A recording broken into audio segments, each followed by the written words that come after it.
ওই দিন 7 রাজ্য থেকে 7 গভর্নর হাজির, গভর্নরদের ছেলেরাও হাজির, মিশরীয় হাজির।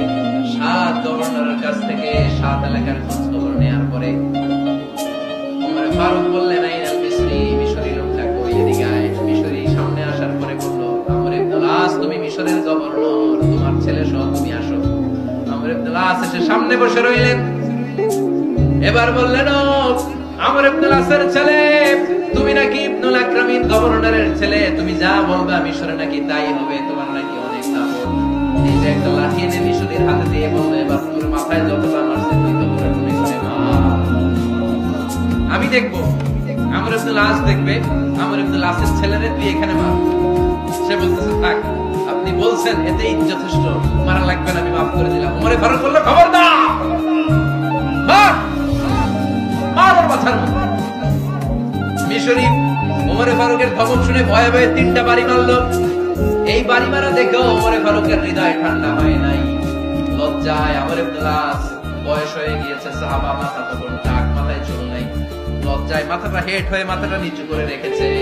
এবার রাগের চোটে ওমরে ফারুক বললেন, এবার আমর ইবনুল আসের টাক মাথার মধ্যে একটা মার, মার। কেন ছেলেকে শিক্ষা দিতে পারে নাই? ইয়া আমর ইবনুল আস, মাতা জাআলতুমুন নাস আবিদা, তোমরা কখন মিশরীদেরকে নিজেদের দাস বানায় নিলা? ওয়াকাদ ওয়ালাদাতুহুম উম্মুহুম আহরারা, আর ওদের মায়েরা তো ওদেরকে স্বাধীন সন্তান হিসেবে প্রসব করেছে। মানুষদের উপর ক্ষমতাগিরি করার জন্য গভর্নর পাঠাই নাই। খবরদার, জনগণ, তাদেরকে দেখভাল করার জন্য তোমাদেরকে পাঠানো হয়েছে, তাদের উপর কোনো অত্যাচার করার জন্য নয়। চিল্লায় বলেন ঠিক কিনা? এরকম নেতা কয়টা লাগবে? কয়টা? ওই নেতার নাম কি? ওমর। হ্যাঁ, হুয়া ইয়াতি ওমর। 22 জায়গায় বিশ্বনবী কয় একটা, ওমরে ফারুক বলে আরেকটা। আল্লাহ বলে, বিশ্বনবী, আপনার পক্ষে আমি আয়াত নাযিল করতে পারলাম না, আমি ওমরের পক্ষে নাযিল করে দিলাম। বিশ্বনবী বলতেন, ইন্না লিকুল্লি উম্মাতিন মুহাদ্দাস, সব উম্মতের মধ্যে, সব নবীদের উম্মতের মধ্য থেকে একজন করে আল্লাহ তাকে মুহাদ্দিস বানান। মুহাদ্দিস না মুহাদ্দাস।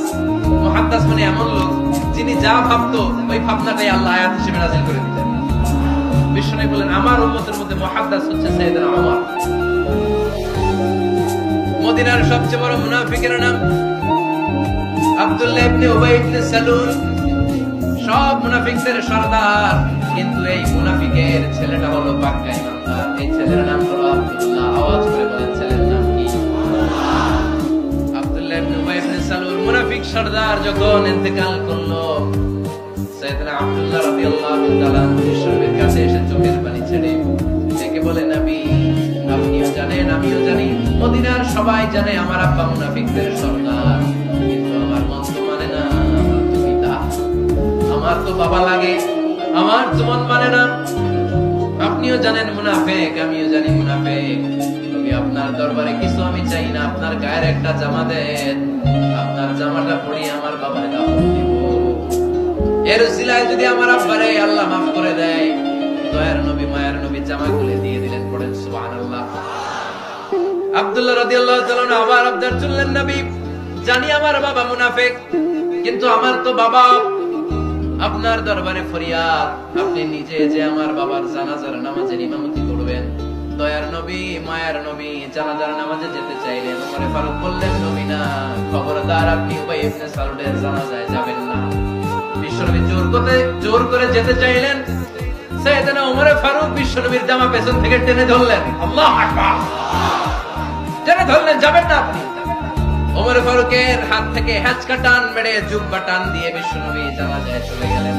রব্বুল আলামিন আয়াত নাযিল করলেন, ইস্তাগফির লাহুম আও লা তাস্তাগফির লাহুম ওয়া ইন তাস্তাগফির লাহুম ৭০ মাররাতান ফালাই ইয়াগফিরুল্লাহু লাহুম। নবী গো, একবার নয়, দুইবার নয়, ৭০ বারও যদি এই মুনাফিকের জন্য আপনি ক্ষমা চান, তার জন্য ক্ষমা নাই, তার জন্য আছে জাহান্নাম। ওয়ালা তাকুম, আপনি যাবেন না আলা কবরি, কখনো তাদের জানাজায় যাবেন না। এই যে একটা ভুল করে ফেলছেন, এটা এবারই শেষ, এরপরে আর যাবেন না। সাইয়েদনা ওমর ফারুকের পক্ষে আল্লাহ তাআলা কোরআনের আয়াত নাযিল করে দিলেন। চিল্লায়ে পড়েন আল্লাহু আকবার। এভাবে 22টা জায়গায় ওমর ফারুক যা বলেছে, এটা নিয়ে একটা আলাদা আলোচনা হইতো, আলাদা একটা আলোচনা লাগবে যে 22টা আয়াতে আল্লাহ তাআলা বিষ্ণুবীর পক্ষে কোরআনের আয়াত নাযিল না করে সাইয়েদনা ওমর ফারুকের পক্ষে আয়াত নাযিল করেছেন। চিল্লায়ে পড়ুন সুবহানাল্লাহ। খাদ্যকে সহজলভ্য করো, খাবার খাওয়া। এখন এটা অনেক বড় ক্রাইসিস আমাদের বাংলাদেশে তো এখন চলতেছে, খাদ্যের সংকট। যে কোনো দেশের জন্য এটা অনেক বড় সংকট। ক্ষুধার জ্বালা বড় জ্বালা। তখন আর ওই যে বলে যে ক্ষুধার রাজ্যে পৃথিবী গদ্যময়, পূর্ণিমার চাঁদ যেন ছলসানো রুটি। তখন ক্ষুধা লাগলে পদ্য গদ্য হয়ে যায় আর আকাশের চাঁদের নান রুটি মনে হয়, ঠিক কি না? সম্মানিত শুধু এজন্য খাদ্য সংকট দেখেন, আল্লাহ রাসূল সাল্লাল্লাহু আলাইহি ওয়াসাল্লাম মদিনাতে পৌঁছেই প্রথমে কোন সংকট দূর করতে বললেন? খাদ্য সংকট। সেই খাদ্যের সংকটটা কিন্তু অনেক বড়। আমাদের বাংলাদেশে এখন এই সংকট দেখা দিচ্ছে। আল্লাহ তাআলা এই সংকট থেকে আমাদেরকে হেফাজত করুন। এই যে নানান ধরনের কথা শোনা যাচ্ছে যে বেগুন দিয়ে বেগুনি না বানিয়ে তারপর কুমড়া দিয়ে বানানো, এই যে পরামর্শগুলো আসতেছে কি কারণে? সংকট। We are in crisis. এটা কিন্তু ডেঞ্জারাস। কোনো দেশ যখন দুর্ভিক্ষের দিকে যায়, এটা যে কতটা ভয়ঙ্কর এটা কল্পনা করা যায় না। আমরা আজকের এই প্রোগ্রাম থেকে দোয়া করি আল্লাহ তাআলা যেন আমাদের দেশের এই খাদ্য সংকটকে তিনি দূর করে দেয়।